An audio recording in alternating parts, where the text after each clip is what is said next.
topics, purposes, and basically how to do your plan pages that we will do on every single speech.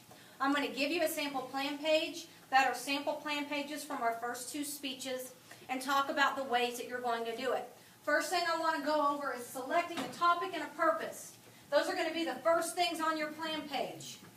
Actually, before I do that, let me go ahead and have these circulating around the room so you can be looking at them. So just take one and start passing them around.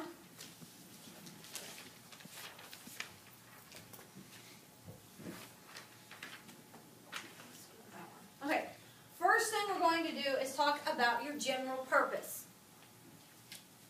It's very easy to remember. You have three options for a general purpose. If you look at that plan page as you get it, you're going to see the very first thing says topic. That's what yours is going to do. Topic, whatever your topic is. Okay? The next thing is going to be a general purpose. There are three options. Your options are either to inform, to persuade, or to demonstrate. You have one persuasive speech, and you have one demonstration speech. So what does that mean? All of your other speeches are going to be to inform. So every single plan page that you have, until we get to the end of the semester, the persuasive and the demonstration speech, your general purpose will be to inform. Not to tell or to explain, to inform. Every single time. So simple enough.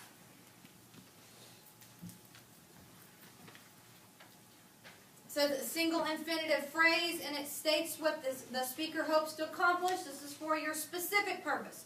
So under your general purpose, you're going to see the specific purpose. What are you wanting to do with your speech? It's always going to start with the first two words from your general purpose. You're going to drop those down. To inform my audience. Your first several speeches, those are going to be the first four words. To inform my audience. About whatever it is your speech is going to be about. When we get to the persuasive speech, it'll be to persuade my audience about, or to demonstrate to my audience how to make chocolate chip cookies.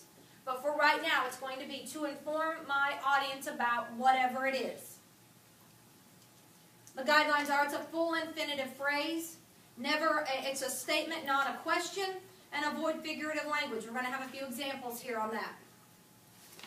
Limit to one distinct idea and avoid being vague. What does that mean, limit to one distinct idea? You wouldn't say to inform my audience about dogs and cats. One idea. To inform my audience about dogs.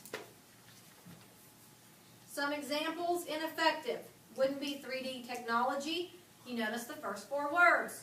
To inform my audience about the three major kinds of current 3D technology. So I want to skip ahead a little bit and use this specific purpose as an example. Writing a speech is a lot like writing an essay. The very first thing is what? What's the very first thing that your speech should be? It rhymes with introduction. Introduction. You're so smart. Okay. You have an introduction. I told you guys the other day, I do not want the very first thing out of your mouth to be, I'm going to talk to you about trees. I'm going to give you a speech about trees. That is not the first sentence of your speech. You need to have an introduction that slowly leads into your topic, just like if you were writing an essay. Okay? When you get to them, we're going to go over this. We're going to get to this in a minute. What is the last sentence of an introduction called? A thesis. In speech, it's called a central idea. And then you're going to have key points. When you write an essay, those are called body paragraphs. In a speech, it's called a key point. This right here is setting it up to have three key points. I'm going to tell you about three kinds of technology. 1, 2, and 3. Those are going to be your key points. We're going to have more examples. So if you have questions, hold on to them. Okay, never a question. What is Dia de los Muertos? And I probably butchered that pronunciation of that. So, to inform my audience, you know, first four words about the history of this celebration. Okay, this one is for a persuasive speech. This is about figurative language, and you got to be careful when you do this, especially when you get to the persuasive, and that's why this is a persuasive example. To persuade my audience that campus policy on student parking really stinks. Better? To persuade my audience that campus policy on student parking should be revised to provide more spaces for students before 5 p.m. More specific. It's called a specific purpose. Be specific. One distinct idea, we kind of talked about this, to persuade my audience to become literacy tutors and to donate time to the Special Olympics. Welcome.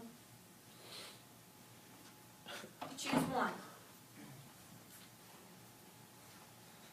Either one. To persuade my audience to become literacy tutors or to persuade my audience to donate time to the Special Olympics. Avoid being vague. To persuade my audience that something should be done about unsafe school buses. If you were to present that to me, I'd say, what is your something? That's very vague. To persuade my audience that the federal government should impose stronger safety standards for school buses in the United States. Thank you. Very specific.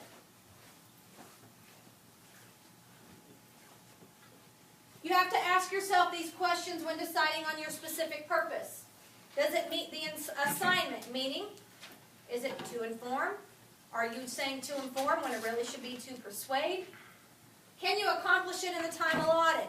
If it is a 1 to 2 minute speech, your specific purpose couldn't be about informing about 6 different kinds of rides at Six Flags.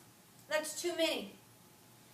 Is it relevant to the audience? Too trivial or too technical? We kind of talked about this a little bit about knowing your audience, but too trivial, you wouldn't want to say, today I'm going to demonstrate to you how to tie your shoes. Too trivial. Too technical, you wouldn't want to come in and say, I'm going to demonstrate to you how to reprogram this 3D TV to whatever. You wouldn't want anything really over-the-top technical. It's going to become too hard to follow. So you have to find a middle ground. Okay, I want you to look at the sample plan page you have. So far, you have your topic. That's the first thing. Next thing is a general purpose.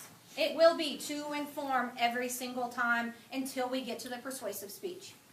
Your specific purpose every time is going to be to inform my audience. And I will tell you this, and I'll have people who will turn in a plan page and they'll say, to tell y'all about shoes. No, to inform my audience. Those must be your first 4 words. Okay? Then we get to a central idea. That is like the thesis. So where is it going to go?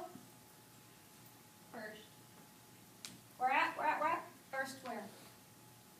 In the essay, like the introduction. Where at in the introduction?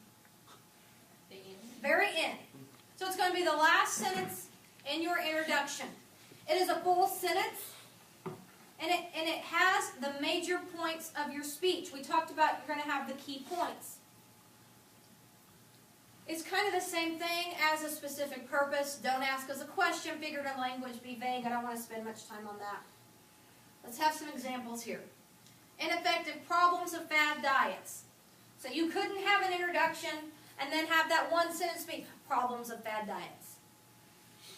The general purpose and the specific purpose you don't say. You don't physically say when you get down here and give that speech, you don't say them. The central idea is what you say. So it has to be a complete sentence. Wake up back there. Good?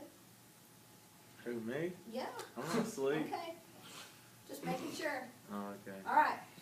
Okay, more effective. Although fad diets produce quick weight loss, they can lead to serious health problems by creating deficiencies in vitamins and minerals. That would be one key point. And by breaking down muscle tissue as well as fat. That central idea is set up to have 2 key points. You've been taught about a thesis that it previews your body paragraphs. It's the same thing here. Your central idea previews your key points. This speech right here has 2 key points. They lead to serious health problems by creating deficiencies in vitamins and minerals. And 2, they break down muscle tissue as well as fat. That's what your central idea needs to do. I think we have a few more here. Okay? You wouldn't put it as a question. A lot of people want to do this with a central idea or a thesis statement. You don't ever want to do it. Can't have it as a question. What are nanorobots? You wouldn't say that. Microscopic in size, nanorobots are being developed for use in medicine, weaponry, and daily life. How many key points is this setting this speech up for? 3. Mexico's Yucatan Peninsula is an awesome place for a vacation. I get this a lot. Okay, you wouldn't want to do that. I had an awesome trip when we went to Disney World. Okay, you wouldn't say it like that. Mexico's Yucatan Peninsula has many attractions for visitors, including a warm climate, excellent food, and the Mayan ruins. So how many key points do we have? 3. Okay, what I want to point out is all of our speeches that we do are going to have in between 2 and 4 key points. 2 and 4. The first couple of speeches that we have, I would stick with 2, because you're going to run out of time if you try to have more than that. You also have to make sure that your key points are parallel. What do I mean by that? What is that? Anybody have any idea what that means? They go together. Okay, they go together. Okay?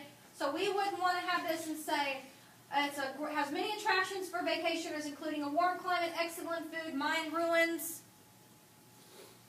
and I want to tell you a story about my first day there. Okay? That doesn't fit. You have to make sure your key points are parallel.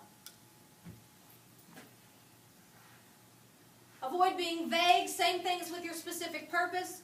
Paying college athletes a monthly salary is a good idea. How could that be more effective? Anybody have any ideas, suggestions? I take that as a no. How about this? Oh, yeah? That's what you were going to say, isn't it? I Paying like college that idea. athletes in revenue-producing sports such as football and basketball generate millions of dollars in revenue for their school. The NCAA shall allow athletes to receive a $300 monthly salary as part of their speeches as they move scholarships. That doesn't make sense. It does not make sense at all. Okay, just pretend that didn't happen. I like that idea though. This is the, Yeah. as part of their speeches, as they move scholarships. I think that's an error in the CD-ROM. This came with the textbook. I did not make that up. Okay. How could we make that better?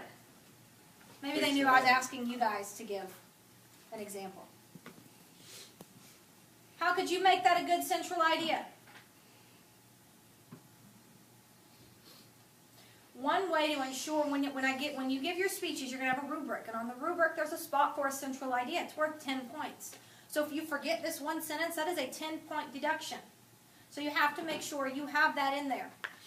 Here is a way that you can word it to where you pretty much are going to ensure that you're going to have it there all the time. Could never do this in an essay, but you can do it in a speech.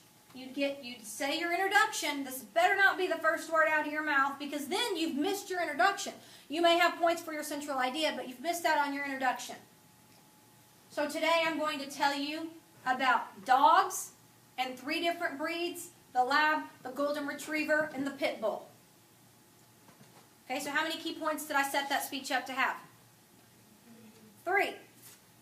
If you word it like that, it'll be easier for you to make sure that you get it in there and we can tell what it is. Today I'm going to tell you about A, B, and C. Questions? In your introduction, we talked about credibility. Out of the rhetorical triangle, what is credibility? Ethos. Well done. You have to establish that credibility in your introduction. So if I were going to give that speech about dogs, I could start my introduction out with something like, dogs are a very popular pet, and I'm sure several of you have them as family pets. I related it to the audience, which is important to do.